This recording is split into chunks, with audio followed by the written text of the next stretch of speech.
Bismillahirrahmanirrahim. Assalamualaikum warahmatullahi wabarakatuh. Waalaikumsalam warahmatullahi wabarakatuh. Baik, perkenalkan di sini saya Muhammad Fauzan Hasim dengan NIM 2307025012. Di sini saya tidak sendiri, di sini saya ditemani dengan dua rekan saya. Yang pertama di sini ada. Perkenalkan, nama saya Muhammad Syafri Muhammad dengan NIM 23070251010. Dan di sini ada rekan saya yang kedua. Saya Arjuna Master Mulia dengan NIM 2307025003. Kami di sini ingin memenuhi tugas untuk tugas akhir mata kuliah Manajemen Aset dan Liability Bank Syariah.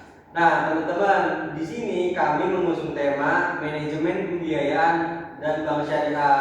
Nah, kita dari Prodi Perbankan Syariah Fakultas Agama Islam ingin mengupas sedikit lebih jauh mengenai apa itu konsep pembiayaan syariah, mulai dari definisi hingga nanti bisa disampaikan oleh teman saya, rekan saya. Oke, kita masuk ke konsep pembiayaan syariah. Definisi pembiayaan. Oke, di sini definisi pembiayaan.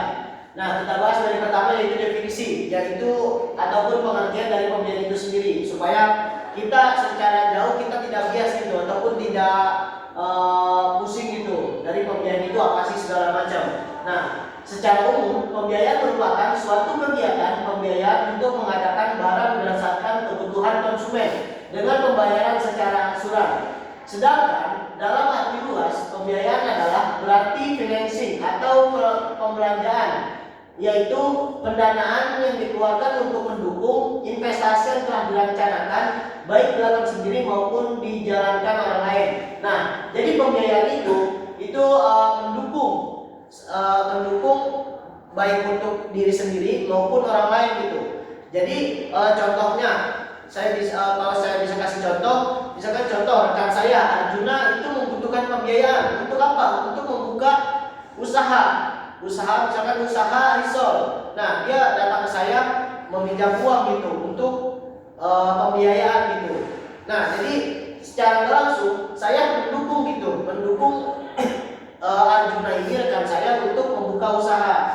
Nah, secara etimologi pembiayaan berasal dari kata biaya, yaitu uang yang dikeluarkan untuk mengadakan atau mendirikan, melakukan dan lainnya untuk sesuatu. Adapun secara terminologi pengertian pembiayaan terdiri dari beberapa pendapat, yaitu menurut Tizal Rifai atau Arfian Arifain, pembiayaan adalah penyediaan uang atau tagihan yang dapat dipersamakan dengan itu berdasarkan persetujuan atau kesepakatan meminjam antar bank. Nah, jadi yang saya sudah jelaskan, jadi pembiayaan itu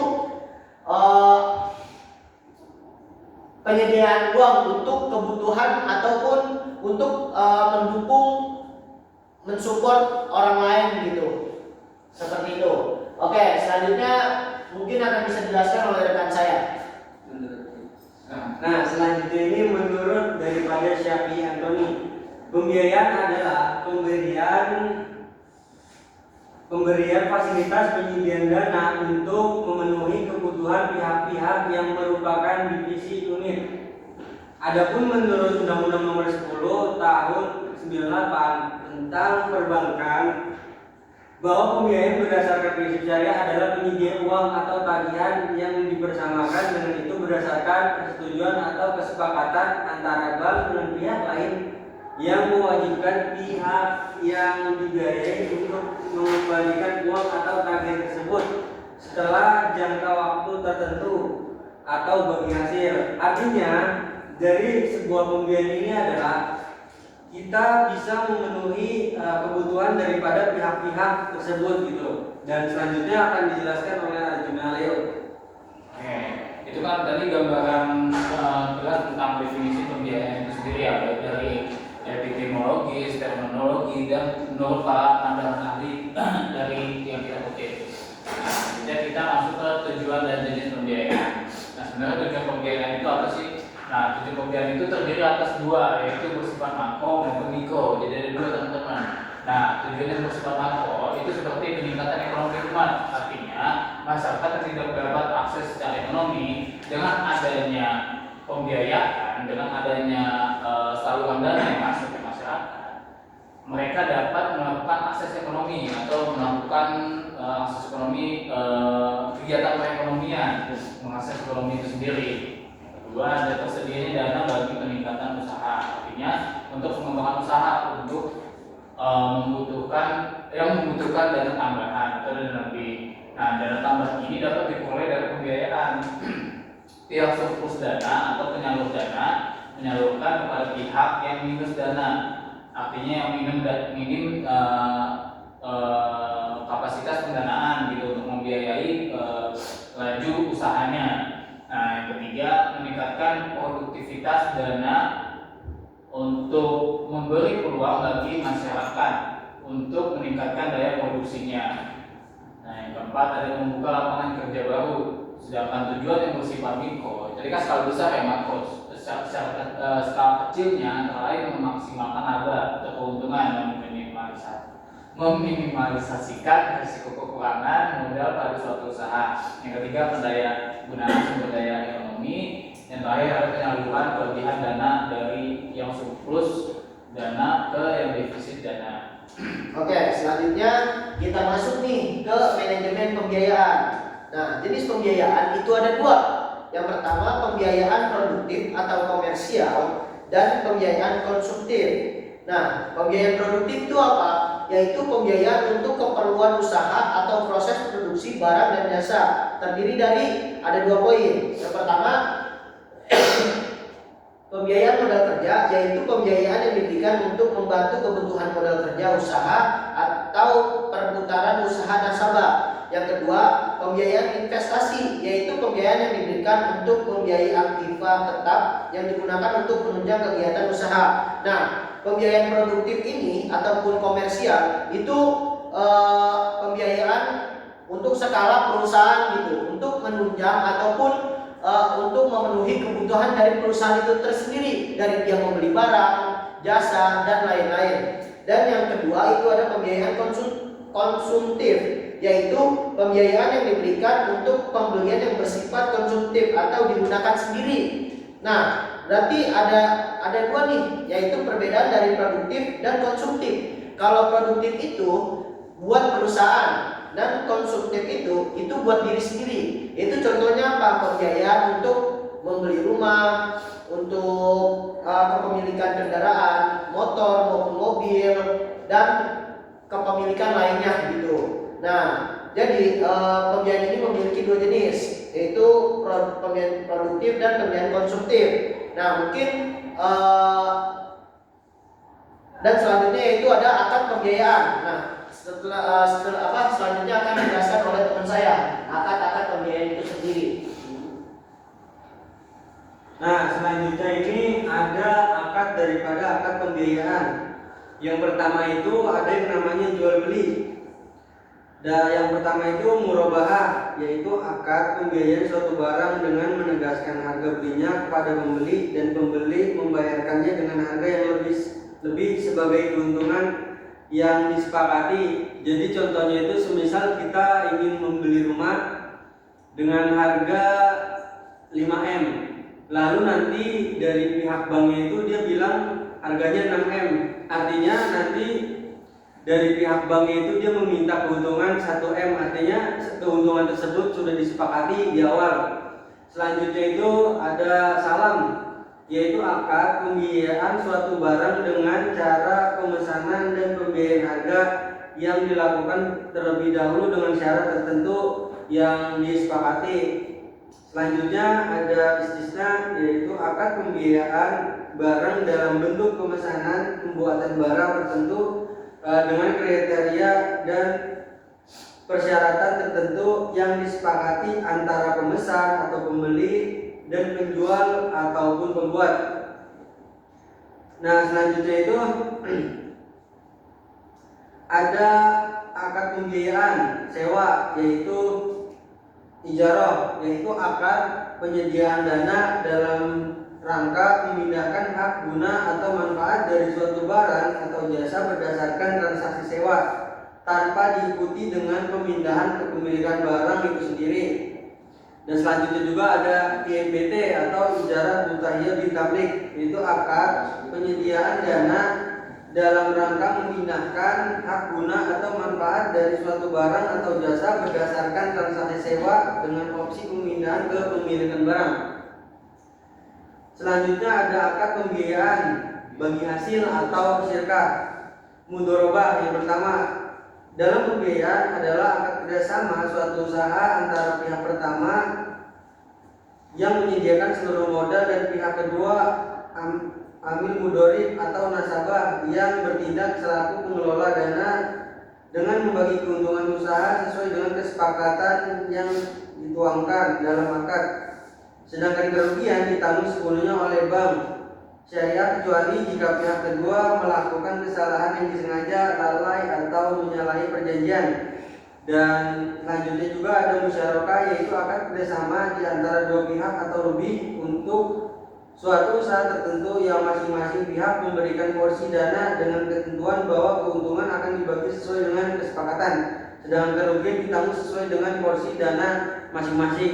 Nah, selanjutnya akan dijelaskan oleh rekan saya. Oke, selanjutnya tadi tuh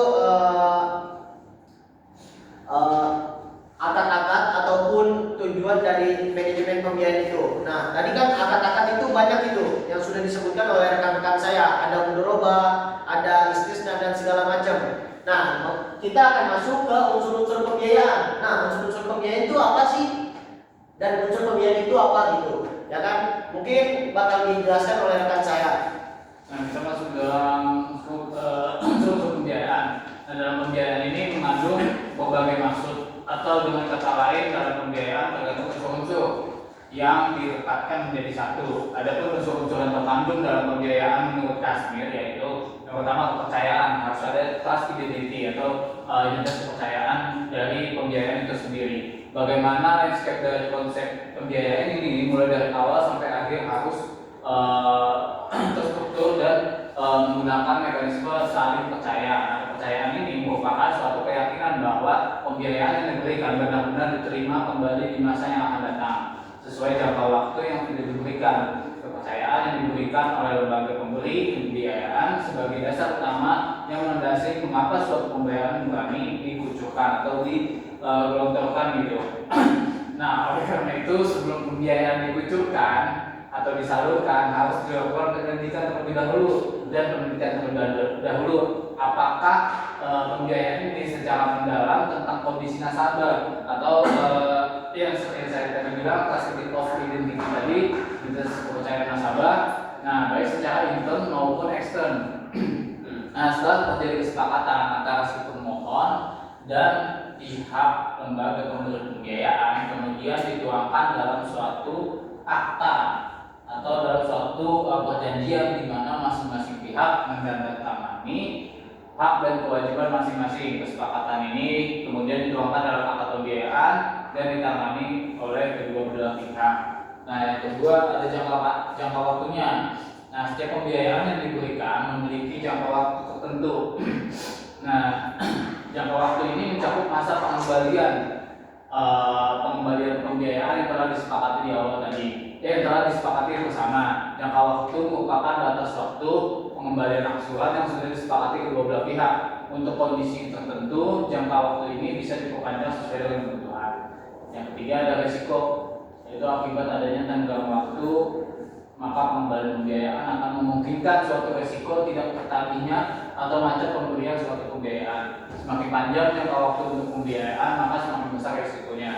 Nah, mungkin itu jelas banget tentang kita unsur-unsur tadi. Ada balas jasa juga. Dalam kredit balas jasa diberikan dalam bentuk bunga, sedangkan dalam pembiayaan balas jasa merupakan bagi hasil atau upah.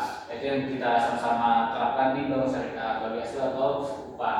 Oke, selanjutnya yaitu ada prinsip pembiayaan. Nah, prinsip pembiayaan itu terdapat beberapa unsur. Yang pertama itu karakter atau kepribadian. Salah satu unsur yang mesti diperhatikan sebelum memberikan pembiayaan adalah penilaian atas karakter kepribadian atau watak dari calon nasabah tersebut, ya kan? Karena unsur kepribadian ini sangat penting gitu bagi kita sebagai, misalkan contoh sebagai nanti yang akan kerja di sendiri gitu. Kita akan menilai karakter dari nasabah itu sendiri, ya kan, dari kebutuhannya dia untuk apa pembiayaan itu, dari maksud dia dan tujuan dia untuk apa pembiayaan itu. Karena banyak sekarang itu yaitu penipuan segala macam. Terus yang kedua itu capacity ataupun kemampuan dari calon nasabah yang harus diketahui kemampuan bisnisnya untuk melunasi hutangnya. Nah, selain kepribadian yaitu kemampuan. Nah, kita lihat nih kemampuan si nasabah ini, yaitu dia contoh dia misalkan bisnis apa, ya kan, kita harus tahu segala macam. Karena kalau kita tidak tahu, bagaimana kita bisa percaya untuk memberikan pembiayaan tersebut kepada nasabah itu, ya kan. Terus yang ketiga itu ada modal, yaitu permodalan dari suatu nasabah juga merupakan hal yang penting harus diketahui oleh lembaga pemberi pembiayaan. Karena permodalan dan kemampuan uangnya dari suatu nasabah akan memiliki korelasi langsung dan tingkat kemampuan bayar pembiayaannya. Nah, kenapa modal juga tercantum? Karena kita melihat calon nasabah itu dia memiliki berapa modal ataupun dia memiliki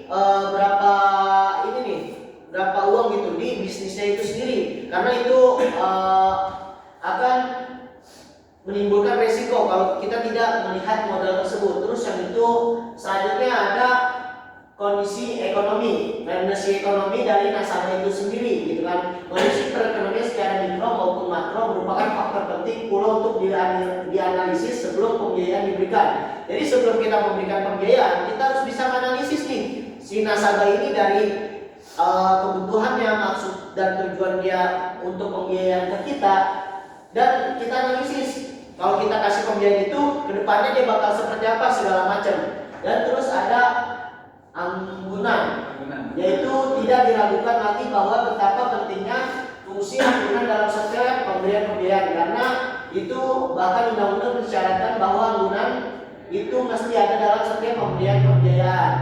Nah, selanjutnya itu ada pembiayaan dalam Islam. Mungkin akan dijelaskan oleh rekan saya. Nah, teman-teman, selanjutnya ini ada bai at-taksid. Bai at-taksid atau jual beli secara taksid, secara etimologis adalah bermakna membagi sesuatu menjadi bagian-bagian tertentu dan terpisah. Adapun secara terminologis, jual beli secara taksid adalah menjual sesuatu dengan pembayaran yang ditangguhkan, diserahkan dengan pembagian tertentu pada waktu yang telah ditetapkan dengan jumlah